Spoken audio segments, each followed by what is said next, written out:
A light for the 21st century.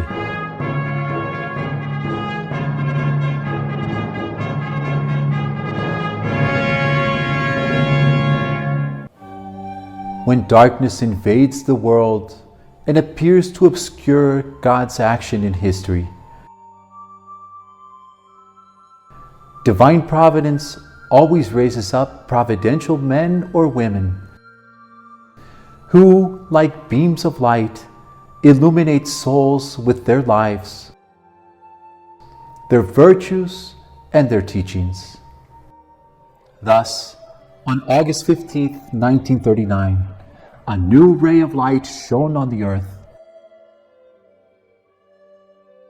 that would reach beyond the 20th century and would penetrate the new millennium, manifesting the splendors of the Blessed Virgin to mankind. João Scognamirio Cladias.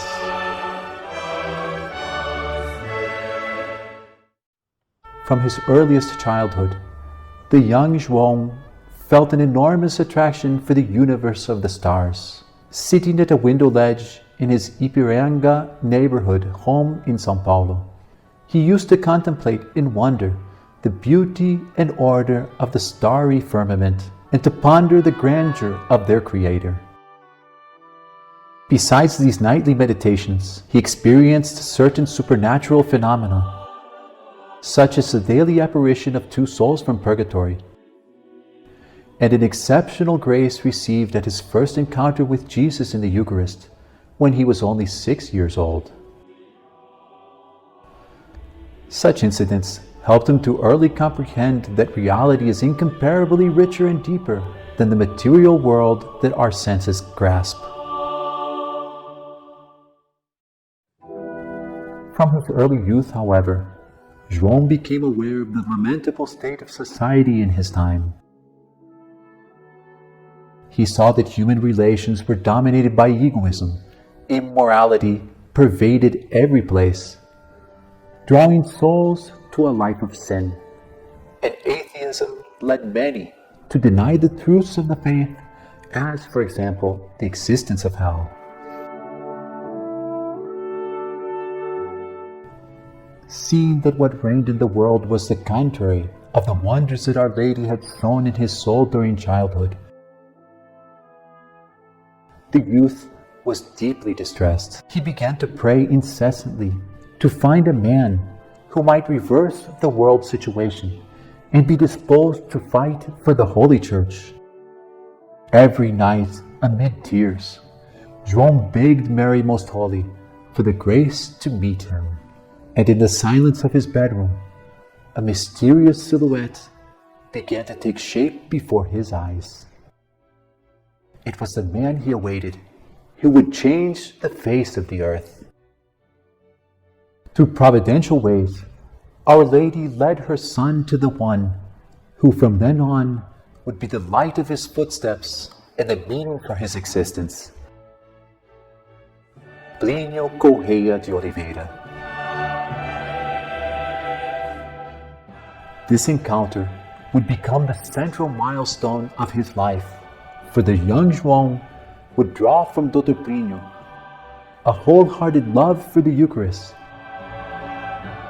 a filial devotion to the Blessed Virgin, later taken to the point of consecrating himself to her as a slave, an unconditional fidelity to the Church, and the wisdom needed to promote the defeat of evil and the triumph of good.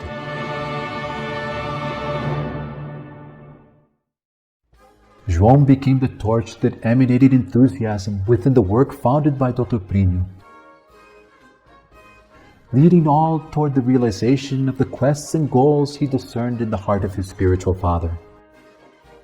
Having served in the army, he nurtured a keen appreciation for the order of military life, finding in the alliance between discipline and piety an indispensable element for the formation of Dr. Plínio's young disciples. Thus, within Dr. Plínio's movement, João began to encourage a life of discipline, united to a life of piety. convinced that our Lord Jesus Christ and His Holy Mother reign within well-ordered souls, and eager to thus implant the reign of Mary in the inmost souls of those who were taking their first steps in community and religious life under his direction.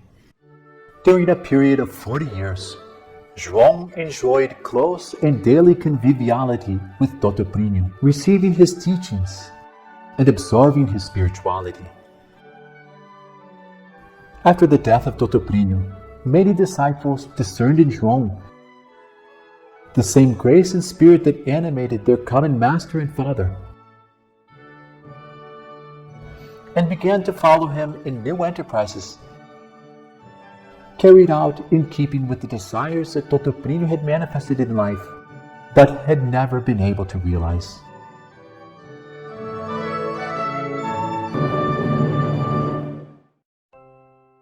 Thus, João founded the Private Association of the Faithful, Heralds of the Gospel, which was approved by Pope John Paul II on February 22, 2001.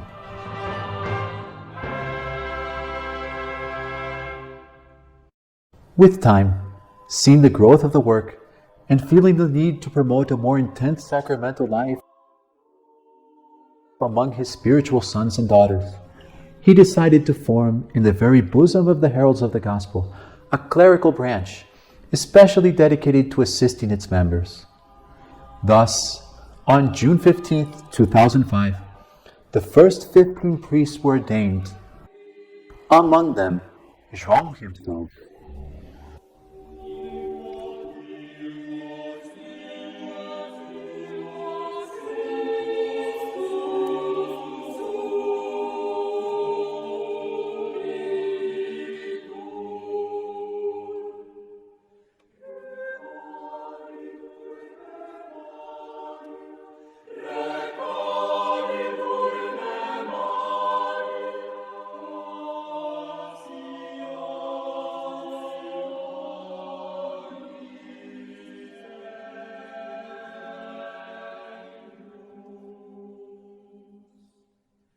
Nevertheless, the desire to glorify his spiritual father and accomplish everything to which he had aspired led Father João to steer his boat into deeper waters.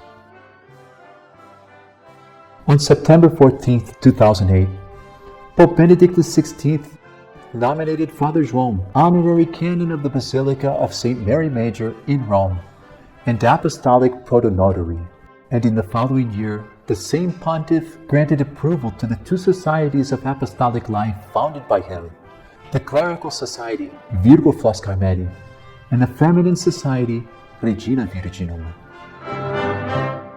Amid sufferings, hopes, and successes, the years pass and the work of Monsignor João bears fruit and develops increasingly throughout the world.